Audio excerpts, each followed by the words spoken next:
Hello friends, ही आमची मालवणी पद्धतीची काबुली चण्याचा मी रस करणार आहे। उसळ कसं एकदम थपथपीत, जरा सुका नाही आणि एकदम ओलं पण नाही। हे 3 कांदे कापले मध्यम साईजचे, ह्या लसणीच्या पाकळ्या आहेत आणि हा एक टोमॅटो आहे, चिंच आहे आणि हा थोडासा तांदूळ घेतले। हे तांदूळ वगैरे तव्यावर चांगले भाजायचे। हे खोबरं अर्ध्या वाटीतलं, हे अर्धी वाटी आहे, म्हणजे अर्ध्या नारळातला अर्ध खोबरं। हे चांगल्यापैकी तव्यावर चांगलं भाजायचं एकदम, आणि मग गरम मसाला घालून काबुली चण्याचा सांबार करायचा।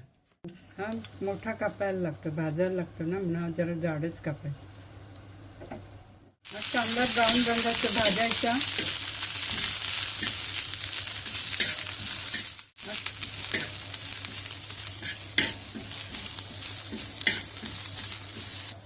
आता यात थोडेसे तांदूळ घातले, जरा थिकनेस येतो कढीला, जरा दाट होते म्हणून तांदूळ घालते मी।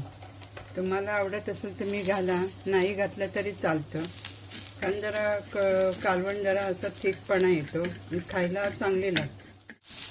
टोमॅटो जरा परतलं ना, जास्त काय भाजायला नको, थोडा परतला तरी बस होतं।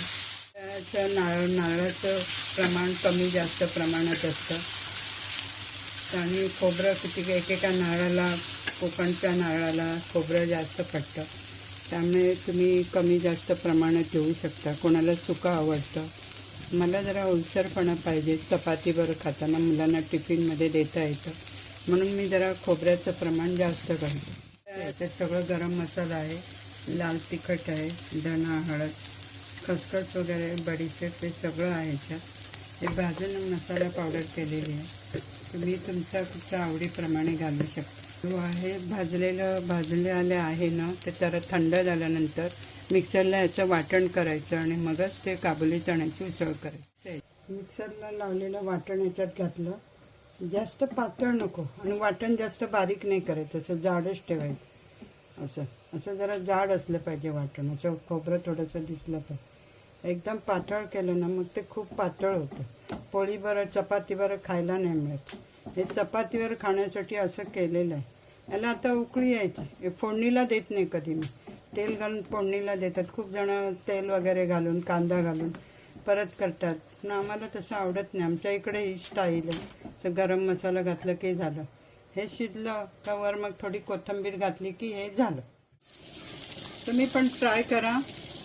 काबुली चण्याची उसळ पोळीवर खाता येते आणि भातात सुद्धा आपण जेवणाबरोबर खाऊ शकतो। नक्की